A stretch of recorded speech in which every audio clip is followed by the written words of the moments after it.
सुजस आवाज राजस्थान, एक आवाज जो हमेशा आपके साथ, जन जन के साथ हाजिर है। ताजा तरीन पेशकश। नमस्कार, आप सुन रहे हैं सुजस आवाज पॉडकास्ट। दिन भर की अहम खबरें लेकर हाजिर हैं अश्विनी और अभिलाषा। सबसे पहले नजर आज की सुर्खियों पर। मुख्यमंत्री की पहल पर सर्वदलीय बैठक, कहा वर्तमान परिस्थितियों में सभी दलों का सहयोग आवश्यक। प्रदेशवासियों की सुरक्षा राज्य सरकार की पहली प्राथमिकता। नागरिक सुरक्षा सलाहकार समिति की प्रथम बैठक आयोजित, मुख्य सचिव ने की प्रदेश में वर्तमान परिस्थितियों में की जा रही सिविल डिफेंस तैयारियों की समीक्षा। फलौदी जिले में ब्लैकआउट के निर्देश जारी, किसी भी आपात स्थिति, संदिग्ध गतिविधि या आवश्यक जानकारी के लिए तत्काल कंट्रोल रूम से संपर्क करने के निर्देश।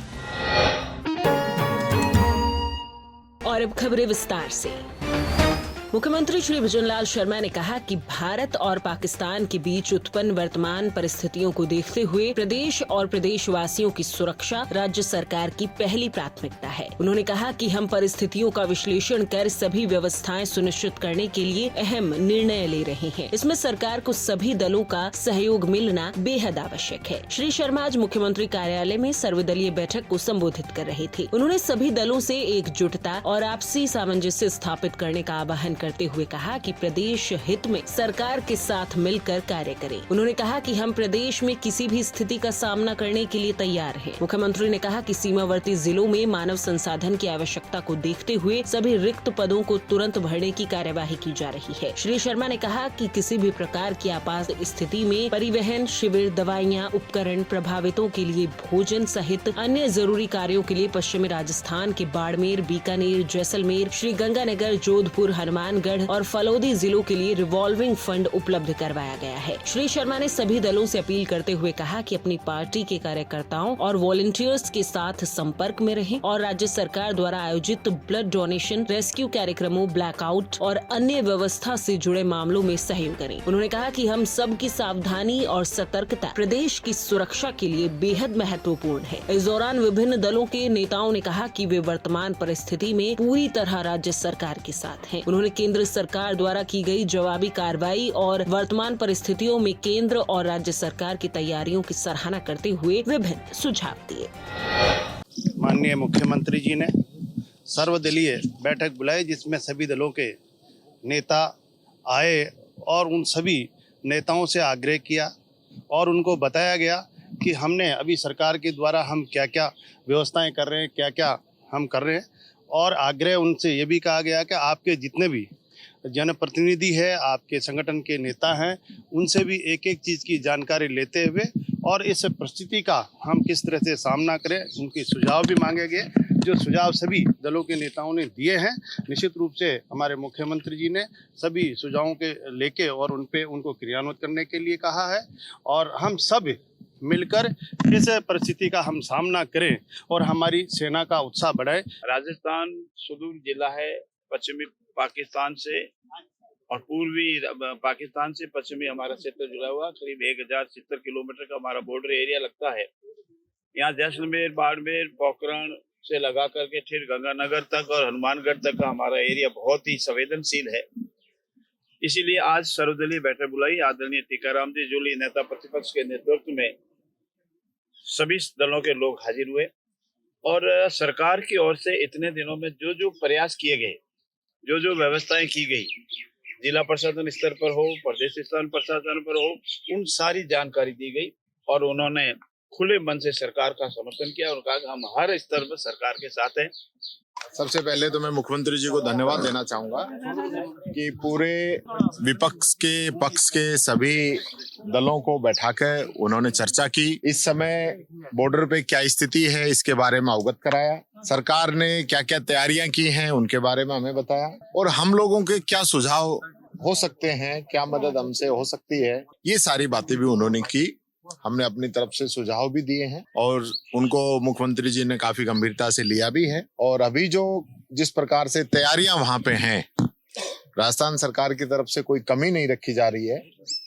चाहे मेडिकल की बात करें या अन्य विभागों की बात करें, सेना को कोऑपरेट करने की बात करें, तो पूरा शासन प्रशासन मजबूती के साथ लगा हुआ है। इसी कड़ी में चिकित्सा एवं स्वास्थ्य मंत्री श्री गजेंद्र सिंह खीपसर ने कहा कि वर्तमान परिस्थिति को देखते हुए चिकित्सा विभाग की अहम भूमिका है। सीमावर्ती जिलों में सभी स्वास्थ्य सुविधाएं मुहैया करवाई जा रही है। उन्होंने कहा कि जैसलमेर और बीकानेर का प्रभारी मंत्री होने के नाते वहां रिव्यू मीटिंग कर हालातों का जायजा लिया जाएगा। जो अभी जो हो रहा है इंडो पाकिस्तान का जो अटैक्स हो रहे हैं आपस में,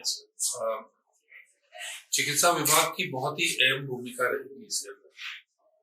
और अभी हमने कल से लगभग 400 डॉक्टर्स हमने भेज दिए, वो अब धीमे धीमे पहुंच रहे हैं। और हमारे जो एम्बुलेंसेस को हमने सबको वहां डाइवर्ट कर दी है, हमने सबकी छुट्टियां जो है हमने कैंसिल कर दी है।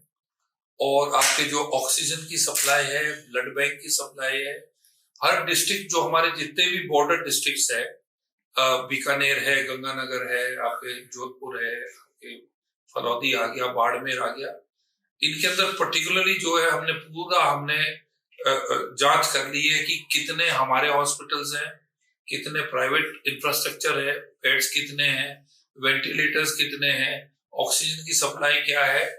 और इसके अलावा जो है हमने 400 डॉक्टर्स को हमने निर्देश दे दिए जो अलग अलग टाइप के स्पेशलिस्ट हैं, जो ऐसे वॉर के अंदर जैसे एनेस्थेटिस्ट है, सर्जन है, ऐसे टाइप के जो स्पेशलिस्ट जो है उनको हमने भेज दिया। इक्विपमेंट हमने सब चेक कर रहे हैं।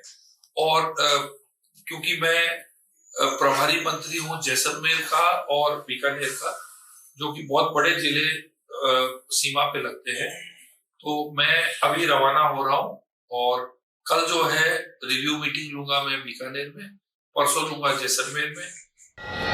उधर मुख्य सचिव श्री सुधांशु पंत की अध्यक्षता में आज शासन सचिवालय में नागरिक सुरक्षा सलाहकार समिति की प्रथम बैठक आयोजित की गई। इस अवसर पर प्रदेश में वर्तमान परिस्थितियों में की जा रही सिविल डिफेंस तैयारियों की समीक्षा की गई। बैठक में आपदा प्रबंधन, बिजली प्रबंधन, चिकित्सा सेवाएं, खाद्य एवं नागरिक आपूर्ति से संबंधित महत्वपूर्ण बिंदुओं पर दिशा निर्देश दिए गए। मुख्य सचिव ने केंद्र सरकार के दिशा निर्देशों के अनुसार नागरिक सुरक्षा सिस्टम को सक्रिय करने के निर्देश दिए। राज्य के रणनीतिक महत्व को देखते हुए उन्होंने किसी भी संभावित परिस्थिति के मद्देनजर आवश्यक तैयारी करने के निर्देश दिए। उन्होंने होमगार्ड्स, अग्निशमन सेवाएं और नागरिक सुरक्षा विभाग, जिला प्रशासन तथा राज्य आपदा प्रबंधन के सभी हितधारकों और संबंधित विभागों को आयोजित की जाने वाली गतिविधियों के सभी सुचारू और वास्तविक क्रियान्वयन के लिए आवश्यक कदम उठाने के निर्देश दिए। उन्होंने कहा कि इस अभ्यास में सायरन के साथ संभावित हवाई हमले की तैयारी और ब्लैकआउट उपाय, भवनों में आग की घटनाओं, तलाश और बचाव कार्य, घायलों को बाहर निकालना, प्राथमिक उपचार और अति जोखिम वाले क्षेत्र से नागरिकों का निकास शामिल है। श्री पंत ने नागरिक सुरक्षा जागरूकता को रेखांकित करते हुए कहा कि राज्य में किसी भी संभावित आपदा के लिए सामुदायिक तैयारी अनिवार्य है। उन्होंने नागरिक सुरक्षा पर बल देते हुए कहा कि इसमें शांति और आपदा काल में नागरिकों तथा संपत्तियों को सुरक्षित करने के लिए व्यवस्थित प्रयास शामिल है। फलौदी जिला कलेक्टर श्री HL अटल ने शाम 7 बजे से सुबह 6 बजे तक ब्लैकआउट के निर्देश जारी किए हैं। किसी भी आपात स्थिति, संदिग्ध गतिविधि या आवश्यक जानकारी के लिए तत्काल कंट्रोल रूम से संपर्क करने के निर्देश दिए गए हैं। अंतर्राष्ट्रीय सीमा पर चल रही परिस्थितियों के मद्देनजर वर्तमान में जिला प्रशासन फलौदी द्वारा सतर्कता के साथ सभी सुरक्षा मानकों व स्थिति पर प्रभावी निगरानी रखी जा रही है। इन उत्पन्न परिस्थितियों को देखते हुए आमजन से आग्रह है कि प्रशासन व पुलिस द्वारा ब्लैकआउट सहित जारी निर्देशों और गाइडलाइन का अनुसरण कर सभी नागरिक अपना योगदान दें। सभी से अनुरोध है कि घबराएं नहीं और सक्रिय भागीदारी निभाते हुए हर हालत में अपने प्रतिष्ठान, दुकान आदि शाम 7 बजे से सुबह 6 बजे तक उसमें कोई विद्युत आपूर्ति नहीं रखें, बंद रखें। इस अवधि में लाइट बंद रखने के लिए लोगों को जागरूक भी करें। इस दौरान mobile torch, road light, high mast light, NHI state highway की लाइट, टोल पर लगी लाइट और कार की लाइट भी बंद रखनी है। जो वाहन इस समय रोड पर चल रहे होते हैं उन सब वाहन चालकों से मेरा अनुरोध है कि जब भी इस तरह का मैसेज आए, सायरन बजे, तो आप लोग तत्काल उस स्थान पर रुक जाएं और अपनी लाइट्स बंद कर लें। सुजस आवाज पॉडकास्ट में आज के लिए इतना ही। फिर होगी आपसे मुलाकात, तब तक के लिए नमस्कार।